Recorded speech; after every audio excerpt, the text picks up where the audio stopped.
જય શ્રી કૃષ્ણ દર્શક મિત્રો, મારી યુટ્યુબ ચેનલ અમૃતવાણીમાં આપ સૌનું હાર્દિક સ્વાગત છે। આજે આપણે આ વિડીયોમાં સાંભળીશું શ્રીમદ ભાગવત કથા। શ્રી ગોવર્ધનનાથ કી જય, શ્રી વલ્લભાધીશ કી જય, શ્યામ સુંદર શ્રી યમુને મહારાણી કી જય, ભાગવત ભગવાન કી જય। આપણા કેટલાય પુણ્યના ઉદય થયા હશે ત્યારે આપણે ભાગવત કથાનું શ્રવણ કરીએ છીએ। આનાથી મોટી ઠાકોરજીની આપણા ઉપર બીજી કઈ કૃપા હોઈ શકે। આપણે 1 થી 12 સ્કંધોનું શ્રવણ અને પઠન કરવાના છીએ। જે વારે આપણે ભાગવત કથાનું શ્રવણ કર્યું એ વારે જેટલા પણ અગાઉ પાપ થયા હશે તે બધા જ નષ્ટ પામશે। રવિવારે ભાગવત કથાનું શ્રવણ કર્યું એટલે તમામ રવિવારના પાપ નષ્ટ થઈ જાય છે। એટલે આપણે એક પણ દિવસ ચૂક્યા વગર કથાનું રસપાન કરીશું। એક વૈષ્ણવના ઘરે જન્મ લેવો એ બહુ મોટી સૌભાગ્યની વાત છે। એ તમે ગયા જન્મમાં અનેક પુણ્યો કર્યા હશે એનું પ્રમાણ છે કે તમારો જન્મ વૈષ્ણવ કુળમાં થયો છે। ભાગવતમાં જ્યારે આપણે કથા શ્રવણ કરીશું ત્યારે એવી ઘણી માતાઓની કથા આવશે જેના કુખે ભગવાને જન્મ લીધો। એવી ધન્ય માતાઓ જે ભગવાનની માં કહેવાય। ઘણી એવી માતાઓની પણ કથા છે જેના કુખે ભક્તો જન્મ્યા। ભગવતીઓનો જન્મ જેની કુખે થયો, પરંતુ આપણે જેની કથા સાંભળવા જઈ રહ્યા છીએ, જે પરીક્ષિત રાજા ભાગવત કથા શ્રવણ કરી તેના જીવનનો ઉદ્ધાર કર્યો, એ માની કુખે ભગવાન પણ આવ્યા અને ભક્ત પણ આવ્યા। એવા આ પુત્ર પરીક્ષિતની કથા છે। નિમિત્ત બનશે પરીક્ષિત રાજા, પણ એનો પ્રસાદ આપણને બધાને મળશે। ભગવાનની વાણી એ કોઈ વ્યક્તિ કે કાળ માટે નથી હોતી, એ શાશ્વત હોય છે અને બધા માટે હોય છે। ગીતાજી માટે અર્જુન નિમિત્ત બને, પણ ગીતાજી માત્ર એક અર્જુન માટે થોડા કહે છે, એ તો આપણા બધા માટે છે। ગીતાજીની જેટલી જરૂર અર્જુનને નહોતી એનાથી વધારે આ કડી કાળમાં આપણને છે। આપણને પ્રશ્ન થાય કે ભાગવતનું પરમ ફળ શું છે? તો આ બધા જ વિષયો આપણે ભૂલી જઈને કેવળ ને કેવળ ભગવાનને જ યાદ રહે એ જ ભાગવતનું પરમ ફળ છે। ભગવાન સિવાય અન્ય સર્વે વિષયોની વિસ્મૃતિ થઈ જાય અને માત્ર ભગવતમય બની અને ભક્તિમય બની જઈએ, એ જ ભાગવતનું પરમ ફળ છે। પ્રભુને સાંભળવાનો અને સમજવાનો અવસર એટલે ભાગવત કથા। ભાગવતજીની સમાનતા શ્રીનાથજી સાથે કરવામાં આવી છે। વેદમાં પરમાત્માના 12 અંગો કહ્યા છે। દ્વાદશંગ વહ પુરુષ, અને ભાગવત પણ 12 સ્કંધ વાળું છે। શ્રીનાથજી સાથે મહાપ્રભુજીએ સમાનતા કરે છે। પહેલો અને બીજો સ્કંધ એટલે શ્રીનાથજીના બંને ચરણ, ત્રીજો અને ચોથો સ્કંધ એટલે શ્રીનાથજી બાવાના બંને બાહુ, પાંચમો અને છઠ્ઠો સ્કંધ એટલે બંને જંઘાઓ, સાતમો સ્કંધ એટલે શ્રીનાથજી બાવાનો મુષ્ટિકા વાળો હાથ, આઠમો અને નવમો સ્કંધ શ્રીનાથજીના બંને વક્ષસ્થળ, 10મો સ્કંધ શ્રીનાથજીનું હૃદય, 11મો સ્કંધ શ્રીનાથજીનું મસ્તક અને 12મો સ્કંધ એટલે શ્રીનાથજી બાવાનો ઊંચો ઉઠેલો હાથ, જે ઊંચો હાથ કરીને શ્રીનાથજી બાવા ભક્તોને પોતાની નિકટ બોલાવે છે। સ્કંદ છઠ્ઠો પોષણ લીલા ભાગ 2, વૃત્રાસુર પૂર્વ જન્મ આખ્યાન। પરીક્ષિતે પૂછ્યું કે હે બ્રાહ્મણ, રાજસ અને તામસી સ્વભાવવાળા એ વૃત્રાસુરની ભગવાનમાં આવી દ્રઢ ભક્તિ કેમ હતી? ભક્ત લોકો ધન્ય હોય છે। શ્રી સુખદેવજીએ કહ્યું કે પ્રાચીન કાળમાં સુરસેન દેશમાં ચિત્રકેતુ નામનો રાજા હતો। એને 1 કરોડ રાણીઓ હતી, પરંતુ રાજાનું મન સ્ત્રી સંપત્તિ વગેરેમાં નહોતું લાગતું। એક દિવસ અંગિરા ઋષિ વિચરણ કરતા એને ત્યાં આવ્યા, એટલે રાજાએ એમની યથાવિધિ પૂજા કરી। ઋષિ એને કહ્યું કે હે રાજન, તમારી રાણીઓ, પ્રજા, મંત્રી, સેવક, વેપારી, દીવાન, નાગરિક, દેશવાસી, મંડલેશ્વર, રાજા અને પુત્ર તો તમારા વશમાં છે ને? કારણ કે જેનું મન પોતાના વશમાં હોય છે, બધા લોકો એના વશમાં થઈ જાય છે। છતાં હું તમારા મુખની ચિંતાથી કરમાયેલું કેમ જોઈ રહ્યો છું? આ સાંભળી રાજા બોલ્યા કે હે મુનિરાજ, તમે તો સર્વજ્ઞાની છો। મારી પાસે પૃથ્વીનું રાજ્ય, તમામ ઐશ્વર્ય અને બધી સંપત્તિઓ છે, પરંતુ પુત્ર ન હોવાથી આ બધું વ્યર્થ છે। એટલે પૂર્વજોની સાથે મારો પણ ગમે તેમ ઉદ્ધાર થાય એવો ઉપાય કરો। આ સાંભળી અંગિરા મુનિએ ચરુ બનાવી ત્વષ્ટાદેવનો યજ્ઞ કરાવ્યો। યજ્ઞનું બચેલું ચરુ મોટી રાણી કૃતધૃતિને આપીને ઋષિ બોલ્યા, તમને એક પુત્ર થશે જે હર્ષ અને શોક આપશે। આટલું કહીને ઋષિ જતા રહ્યા હતા।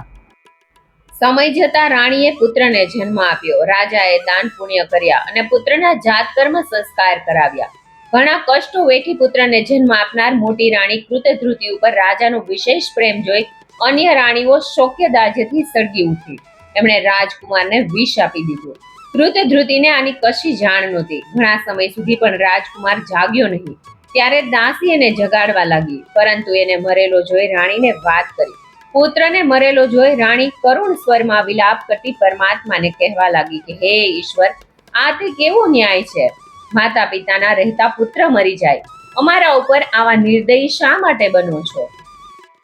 પુત્ર વિયોગથી વિહવળ બનેલી રાણી પુત્રને ખોળામાં લઈ વિલાપ કરતી બોલી કે હે પુત્ર, તને ભૂખ લાગી હશે, લે મારા સ્તનોમાંથી દૂધ વહેવા લાગ્યું છે, પીવા માંડ, અમારા દુઃખ અને શોકને દૂર કર.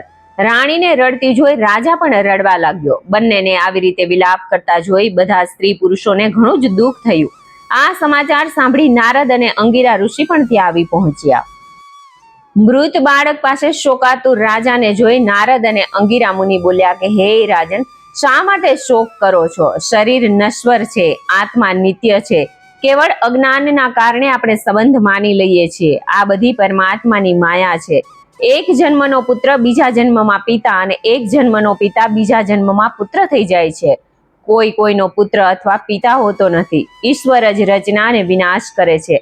આમ ઘણી રીતે સમજાવ્યા બાદ રાજાએ પોતાના અશ્રુ લૂછતા બોલ્યા કે હે મુનિઓ, મારા જેવા અજ્ઞાનીને જ્ઞાન આપનાર અવધૂત વેશમાં છુપાયેલા તમે બંને કોણ છો? અંગિરા મુનિ બોલ્યા કે તને પુત્રદાન આપનારો હું અંગિરા છું અને આ દેવર્ષિ નારદ છે. તારા જેવા ભક્તને શોકાતુર જોઈને જ અમે આવ્યા છીએ. તમે પુત્ર માટે હઠ લીધી હતી એટલે તમને પુત્ર આપ્યો. હવે તમે જાણી ગયા હશો કે સંતાનમાં મમતા રાખવાથી કેવું દુઃખ થાય છે. સુખ, ઐશ્વર્ય વગેરે સ્વપ્ન સમાન મિથ્યા છે.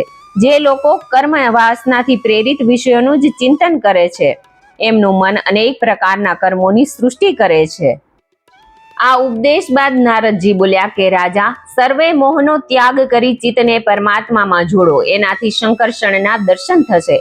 મહાદેવ વગેરે પણ એમના જ દર્શનોથી માયામુક્ત થયા છે. ત્યારબાદ મહર્ષિ નારદે રાજાના મોહને દૂર કરવા પોતાના યોગ બળે મૃત બાળકના જીવાત્માને રાજા રાણી સમક્ષ બોલાવ્યો અને કહ્યું કે હે જીવાત્મા, તારા શોકાતુર માતા પિતાને જો. તું તારા શેષ આયુથી આ શરીરમાં પ્રવેશ કર અને રાજ સુખ ભોગવ.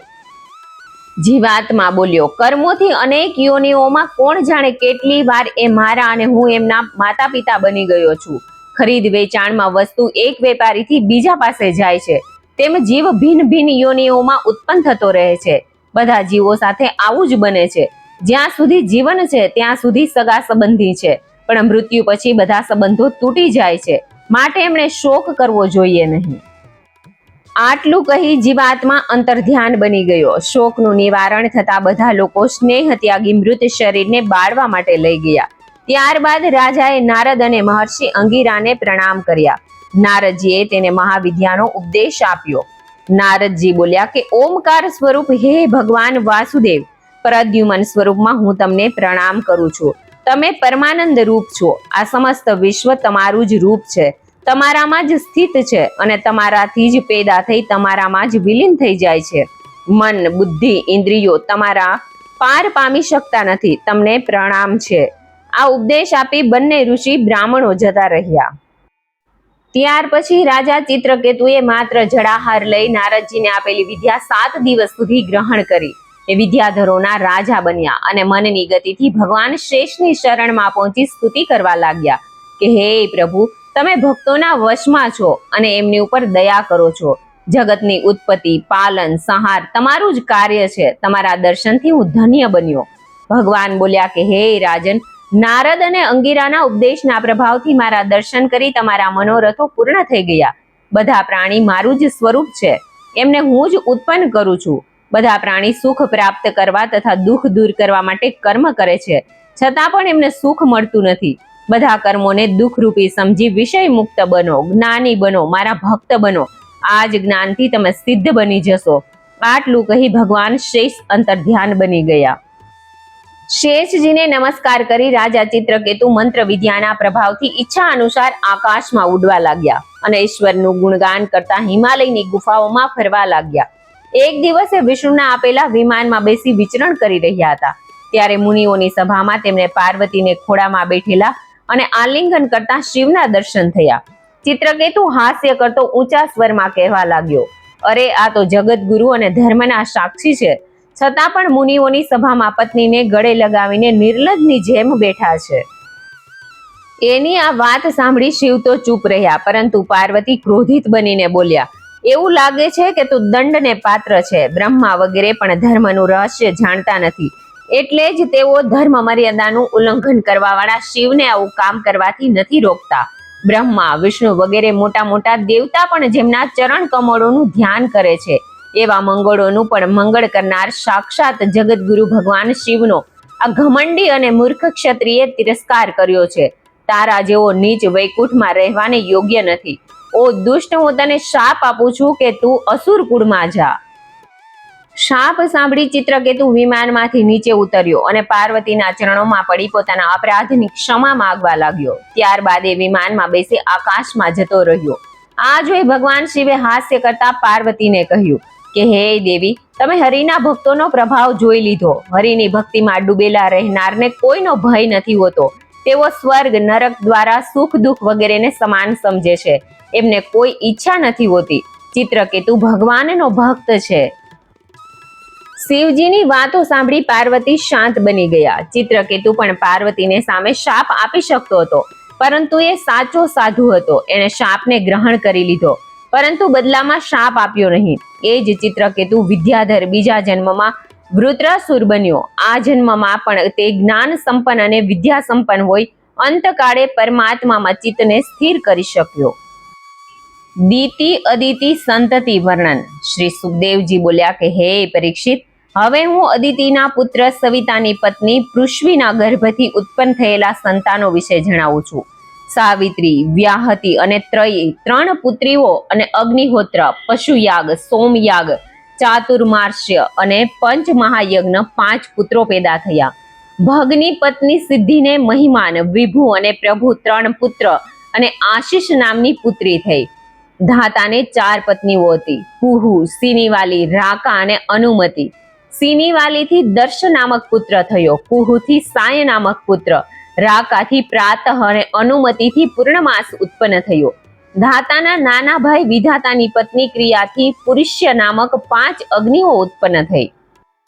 વરુણની પત્ની ચર્ષણીથી ભૃગુ અને વાલ્મીકી 2 પુત્રો થયા. મિત્ર વરુણોથી વશિષ્ઠ અને અગસ્ત્ય 2 પુત્રો થયા.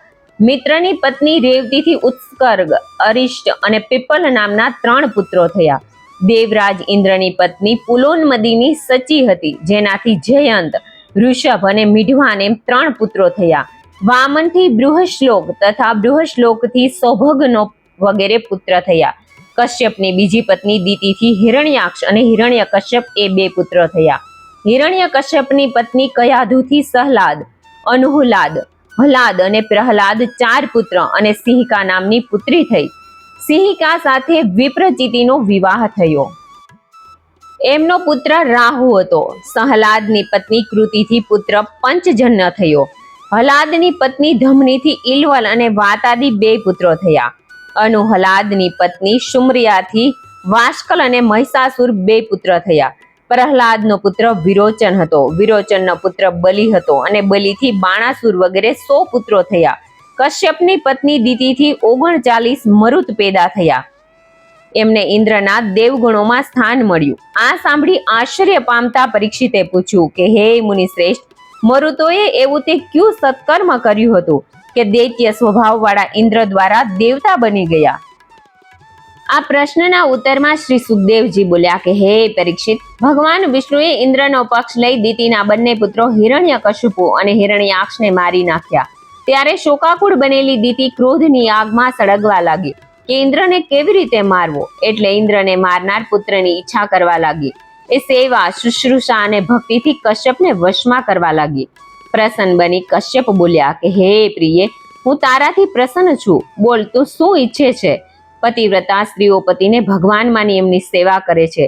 તે મારી આવી રીતે જ સેવા કરી છે, માટે હું તારી ઈચ્છા જરૂર પૂર્ણ કરીશ.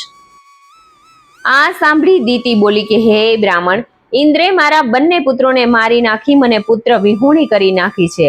માટે જેણે હું એ ઇન્દ્રને મારનારો વીર પુત્ર ઈચ્છું છું. દીતિની વાત સાંભળી કશ્યપ ઘણા દુઃખી થયા અને વિચારવા લાગ્યા કે મેં વચન આપીને સ્વયં અનર્થ કરી નાખ્યો. પત્ની રૂપી માયાએ મને મોહી લીધો. આ પાપથી મને નરક મળશે.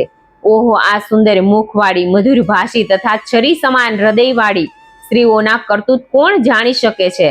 મારે મારું વચન તો પાળવું જ પડશે.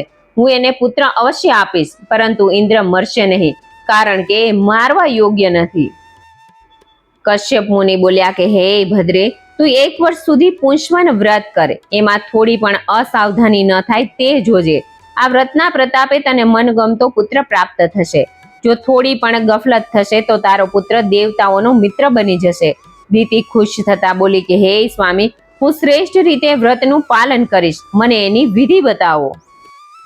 દીતિની આવી દ્રઢતા જોઈને કશ્યપ બોલ્યા કે આ વ્રતમાં પ્રાણી હિંસા ન કરવી, ગાળ ન આપવી, જૂઠું ન બોલવું, નખ વગેરે કાપવા નહીં, સાથે સાથે અપવિત્ર વસ્તુઓનો સ્પર્શ, જળમાં પ્રવેશ કરી સ્નાન કરવું, અન્ન, માંસ, કીડી તથા રજસ્વલા વગેરેથી દૂષિત પદાર્થ ખાવા, અંજલિથી જળ પીવું, હેઠા મુખે રહેવું, સંધ્યા ટાણે વાળ ખોલવા વગેરે પણ વર્જિત છે.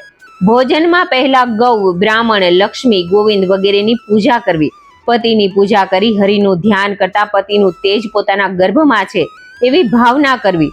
1 વર્ષ સુધી આવી રીતે આચરણ કરવાથી તને ઇન્દ્રને મારનારો પુત્ર પ્રાપ્ત થશે. દીતિ નિયમપૂર્વક વ્રત કરી ગર્ભવતી બની. ઇન્દ્રે આ વાત જાણી ત્યારે તે પોતાના માસીના મનોરથોને સમજી ગયો. તે વેશ બદલી દીતિને ત્યાં આવ્યો અને એની સેવા કરવા લાગ્યો. આ નિત્ય વનમાંથી ફળ લાવી એની સેવામાં રહેતો. સાથે સાથે એ વાતની પ્રતીક્ષા કરતો કે એના વ્રતમાં કોઈ પ્રકારનું વિઘ્ન આવે, પરંતુ દીતિએ વ્રતમાં કોઈ ઉણપ આવવા દીધી નહીં. આ જો ઇન્દ્રને ઘણી ચિંતા થવા લાગી હતી. ઇન્દ્રના સૌભાગ્યથી એક દિવસ સાંજે આ થાકી જવાના કારણે હાથ મોં ધોયા વગર જ ઊંઘી ગઈ. ઉચિત અવસર જોઈ ઇન્દ્ર યોગ બળથી નાકના રસ્તે દીતિના ગર્ભમાં પ્રવેશી ગયો. એણે પોતાના વજ્ર વડે ગર્ભના 7 ટુકડા કરી નાખ્યા. ગર્ભ રડવા લાગ્યો ત્યારે ઇન્દ્ર બોલ્યો કે રડો નહીં. ત્યારબાદ એણે 7 ટુકડાના પણ 7 ટુકડા કરી નાખ્યા.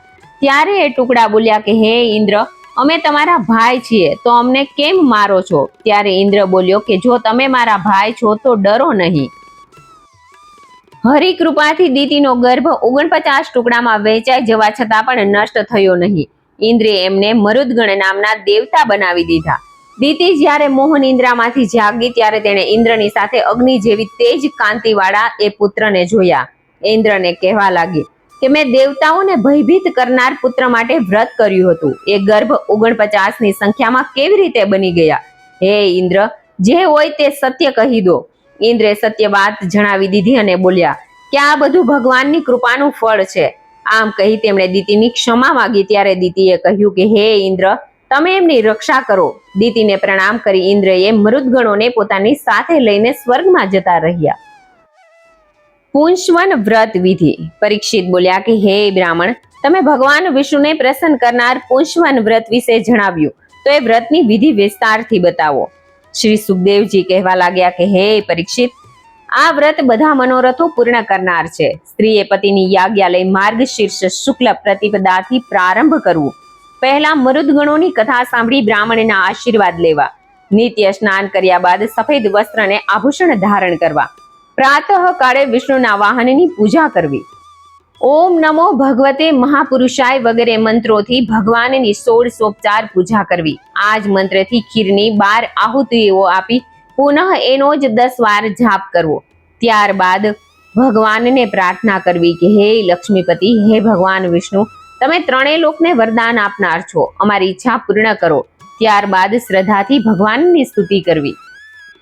ત્યારબાદ હવનની બચેલી ખીરને સૂંઘીને પતિની સેવા કરી એમને પ્રસન્ન કરવા. સ્ત્રીએ રજસ્વલા હોય ત્યારે આ વ્રત ન કરવું. આ સમયે આ વ્રત એનો પતિ કરી શકે છે. બ્રાહ્મણ તથા સૌભાગ્યવતી સ્ત્રીઓ અને બ્રાહ્મણોને સુગંધિત પદાર્થો દક્ષિણા આપીને પૂજા કરવી. આવી રીતે વ્રત કર્યા પછી 12 મહિના બાદ માર્ગશીર્ષની અમાવસ્યાએ ઉપવાસ કરવો. એ દિવસે વ્રત આરંભ કરવાના દિવસ સમાન જ સ્નાન, ખીરની આહુતિ વગેરે કાર્ય કરવા. આ વ્રતથી બધી ઈચ્છાઓ પૂર્ણ થાય છે.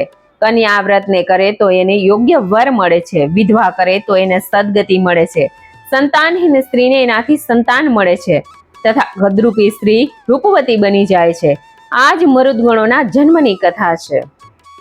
ઈથી શ્રી શ્રીમદ ભાગવતમાં છઠ્ઠો સ્કંદ સમાપ્ત. જય શ્રી કૃષ્ણ. જય શ્રી વિષ્ણુ ભગવાન. મને સાંભળવા માટે ધન્યવાદ.